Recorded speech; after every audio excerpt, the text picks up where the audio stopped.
पुराणों के अनुसार वीतिहोत्र है कि 7 घनिष्ठ रूप से जुड़े हुए थे। कहा जाता है कि उनकी संप्रभुता अवंती में प्रद्योत वंश के उदय से पहले समाप्त हो गई थी, जो नंदों और शेषनागों की सत्ता में आने से बहुत पहले की बात है। हालांकि पुराणों के भविष्यानुकीर्तन में एक अंश से पता चलता है कि वीतिहोत्र शेषनागों के समकालीन थे। ये संभव है कि प्रद्योत को हराने के बाद शेषनागों ने प्रद्योत राजकुमार को अपने अधीनस्थ शासक के रूप में बहाल किया हो। नंदों ने इस वीतिहोत्र शासक को हराया होगा। 25 जैन लेखक नंदों को राजा प्रद्योत के पुत्र पालक के उत्तराधिकारी के रूप में वर्णित करते हैं। 29 कलिंग ने वर्तमान उड़ीसा और आंध्र प्रदेश के तटीय क्षेत्र पर कब्जा कर लिया था। 28 इस क्षेत्र पर नंद के नियंत्रण की पुष्टि बाद के राजा खारवेल लगभग पहली या दूसरी शताब्दी ईसा पूर्व के हाथी गुम्फा शिलालेख से होती है। एक शिलालेख में कहा गया है कि नंद राजा ने कलिंग में एक नहर की खुदाई की थी और कलिंग से एक जैन मूर्ति ले गए थे। एक 5 शिलालेख के अनुसार ये नहर तेवसा 17 साल पहले खोदी गई थी। इस शब्द की व्याख्या विभिन्न रूप से 300 या 103 के रूप में की जाती है। अश्मकों ने दक्कन क्षेत्र में गोदावरी घाटी पर कब्जा कर लिया। 28 एक सिद्धांत के अनुसार इस क्षेत्र में नांदेड़ को मूल रूप से 9 नंदों का निवास कहा जाता था, जिसे इस क्षेत्र पर नंदों के नियंत्रण के प्रमाण के रूप में माना जा सकता है। हालांकि इस बात का कोई ठोस सबूत नहीं है कि नंद शासन विंध्य पर्वतमाला के दक्षिण तक फैला हुआ था।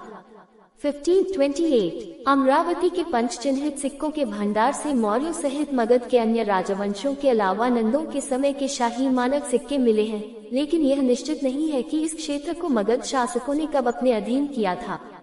कुंतला देश उत्तर मायसोर के कुछ शिलालेखों से पता चलता है कि नंदों ने भी इस पर शासन किया था, जिसमें दक्षिणी भारत में वर्तमान कर्नाटक का एक हिस्सा शामिल था। हालांकि ये शिलालेख अपेक्षाकृत देर से लगभग 1200 हैं और इसलिए इस संदर्भ में विश्वसनीय नहीं माने जा सकते हैं।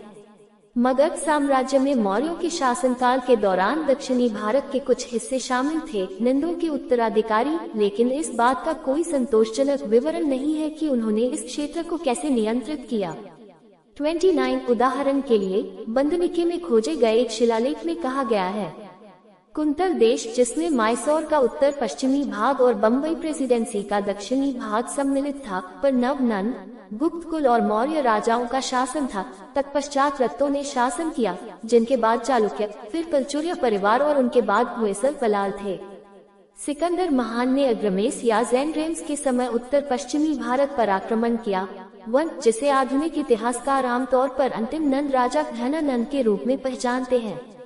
32-326 BC की गर्मियों में सिकंदर की सेना ब्यास नदी यूनानी हाइफेसिस तक पहुंच गई, जिसके आगे नंद क्षेत्र स्थित था।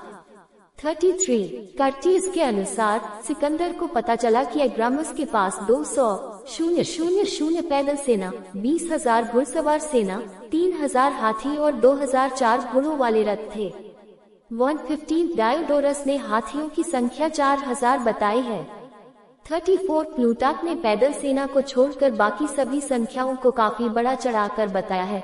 35 उसके अनुसार नंद सेना में 200 पैदल सेना, 80,000 घुड़सवार सेना, 6,000 हाथी और 8,000 रथ शामिल थे। 36 ये संभव है कि सिकंदर को बताई गई संख्या स्थानीय भारतीयों द्वारा बड़ा चढ़ाकर बताई गई हो, जिन्हें आक्रमणकारियों को गुमराह करने का प्रोत्साहन मिला था। नंद सेना को सिकंदर का सामना करने का अवसर नहीं मिला, जिसके सैनिकों ने व्यास नदी पर विद्रोह कर दिया और पूर्व में आगे जाने से इनकार कर दिया। सिकंदर के सैनिकों ने सबसे पहले 330 BC में हेकाटोम्पिलोस में अपने वतन लौटने के लिए आंदोलन करना शुरू किया था और बाद के वर्षों में उत्तर पश्चिमी भारत में उन्हें जो कड़ा प्रतिरोध मिला था, उसने उनका मनोबल गिरा दिया था। नंद सेना का सामना करने की संभावना के सामने उन्होंने विद्रोह कर दिया, जिससे सिकंदर को भारत से वापस जाने के लिए मजबूर होना पड़ा। Opening square bracket